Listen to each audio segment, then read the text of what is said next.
Good morning. Changes. Something very few of us like.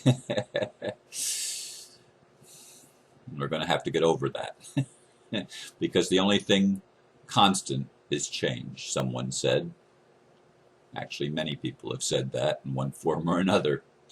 Today's title is Being Willing to Change Our Mind. I chuckled yesterday when someone commented on my video from Monday, posted in a group, that the opinion of one willing to waver like the waves of the sea was somehow suspect. The writer wrote, I do not waver, ever. As we continue in this shift of the ages now taking place, it is more important than ever to be willing to change our mind. Much of what we have been taught is simply incorrect, and this is a time of great revelation. Letting go of old belief systems and points of view is more important now than ever before. Correct an error there and save it.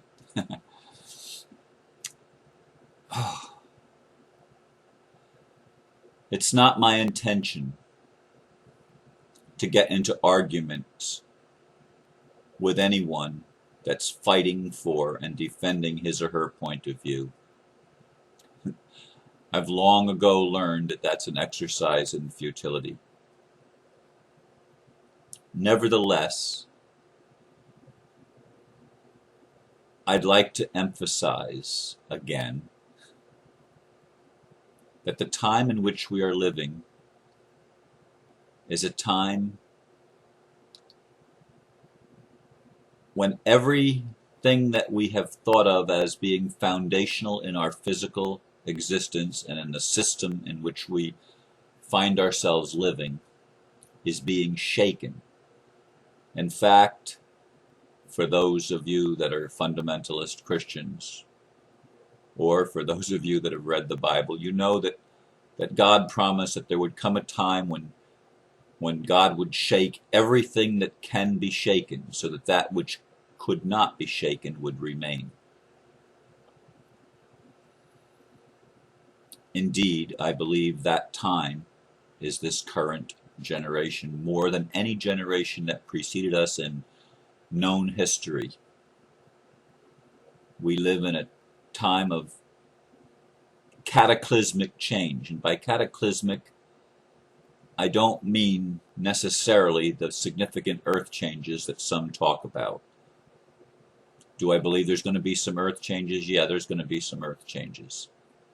But the big changes are systemic changes in the culture and belief systems of our world, especially politics and religion, those two subjects we are told not to ever talk about because people tend to be fixed. I remember my great uncle, who became my grandfather after his wife died and my grandmother's husband died. The two of them got married, but I remember him saying, and I've said this on at least one other video, maybe more. He made the statement one time, because my grandmother was a diehard Republican, and he was from Bayonne, New Jersey, and that's a Democratic stronghold. And he made the statement, I was born a Democrat and I'll die a Democrat. I was born a Methodist and I'll die a Methodist. My grandmother was Baptist. The two of them didn't get along all that well because on those two subjects, religion and politics, they did not agree. It was sort of funny. In fact, humans are sort of funny. I remember the story of the lady who was helping her mom cook a roast beef. And she cut the roast beef into two pieces. And she was puzzled by this behavior, and she asked, well, why do you do that? Well, that's the way my mother did it. She always cut it in two pieces, and so grandmother was still alive, and she asked, "Why did you cut the roast in two pieces?" Well, she's because that's the only way it would fit into the pan that I cooked it in. We tend to hang on to what we've been taught. And in the area of religion, this is an extremely touchy subject because some people indeed take pride that they never waver. I was born believing this and I'm going to die believing this. Well, what if this that you believe is revealed to be an error? What if it was something that was made up in order to control segments of humanity by a religious political establishment? And folks, we're going to learn, like it or not, that this is indeed the way many of our belief systems were created. They were structured on purpose to control us through fear and guilt. That's how religions were designed, pitting us against each other, because there's only one right way. There's only one truth. There's only one reality. And yours is it. That's an ego belief system. That is building the identity, and it has served its purpose. It has taught us to differentiate between this and that. An important part of our evolution in consciousness, to be able to define things. How has it served us? We have created, through these belief systems and this rigidity, we have created tremendous polarization, where one group thinks it's right and another group thinks it's right, and each tries to convince the other, and they're willing to go to war to prove that they are right, to prove that their God is the correct God, their belief is the correct belief. It alienates us within ourselves and from each other. And how about that within ourselves? That's what guilt and fear does. And most of you will recognize the feeling of not good enough, of not being able to get it right. This is created by belief systems, that you were born in sin and shapen in iniquity, that you were defective coming out of the chute. And folks, it simply isn't true. God doesn't make junk. And you are beautiful just the way you are, and more importantly, you are loved just the way you are. There's no message to me that's more important than understanding that. I often, when I pray out loud, I often begin with "I am your son," recognizing as I address the divine, and I don't address the divine as Heavenly Father, or I sometimes say Great Spirit, but usually it's just understood. I don't have to address God at all, because I'm in God. God is in me. And I'm recognizing that there's a relationship present, that I am a son of God. Now, there's a lot of people, going back even 2,000 years when Jesus claimed to be the Son of God, there were religious people that took up stones ready to stone him. How dare you say you're the Son of God? A week or so ago, someone posted a thing about David Icke, and made the comment he believes he's the Son of God. And I commented, he's right. And so am I, and so are you, and so is everyone else, a son and a daughter of God, created by a creator. And it has to do with relationship. It doesn't have to do with religion.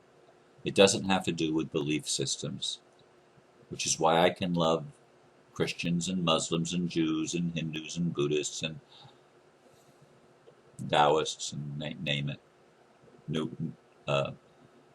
New Age people, Native American people, pagans. I can love heterosexuals and homosexuals and bisexuals. I can love people because stripping away all the labels, we're just people, cut from the same fabric. And yet we've created a system that divides us one from the other and prevents us from loving each other, because the system also created guilt and fear, telling you that you weren't good enough, that you were defective. Folks, you were not. You were not. The greatest revelation that's happening in 2012 is the revelation that you are loved, coupled with the revelation that you are interconnected with all of life. And you always have been, and you always will be, because there is one fabric of life. There's not two fabrics that compete with each other. That is false religion, false politics, false ideology, false philosophy. It is based on the illusion of separation, which is really the only illusion that there is.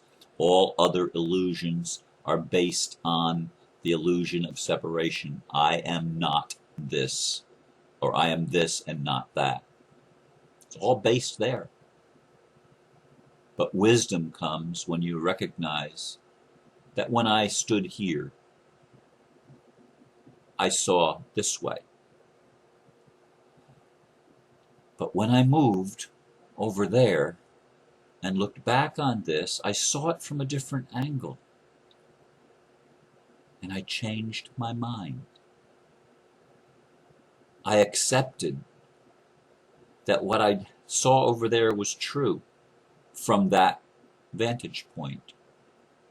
But when I was willing to change my vantage point, it changed my point of view and my idea of what truth was. Think about this, folks. Think about this. Are you holding on in your life to a rigid belief system where you cannot change your mind ever? Where you never waver, ever? I've learned, often the hard way, don't say never and don't say always, because both of them will you'll end up eating those words because they're simply not true. I understand that people that haven't gone very far in life, in other words, youth, in their teens and 20s especially, tend to believe what they've been taught. They've been programmed, and they're running on autopilot. This is the way it is. And they haven't developed enough life experience to recognize that that's just building the ego. And that's an important part of the process. I'm not downplaying the process of individuation, of developing an ego. But I am encouraging you, my intent is to encourage you to recognize that whatever your belief system is, it's not the total picture. It's just a belief system. It's neither good nor bad. It may have some values in it, and if it does, hang on to those values. I value love. Is it loving? Someone commented on my comment that God commanded the Israelites to kill everybody. Don't let your eye pity or spare anybody. And I said that God would not do that. Well, in the Bible, God did that. And this lady, I believe it was, wrote and said, I just substitute the word love. When I'm reading things in the Bible, I substitute the word love. Would love do that? Would love command the murder of innocent children and women and even livestock? Would love do that? No, love wouldn't. There's your answer. There's your answer. Because love is a value. Love is always unconditional, and it always accepts. What would love do? Not what would God do. What would love do?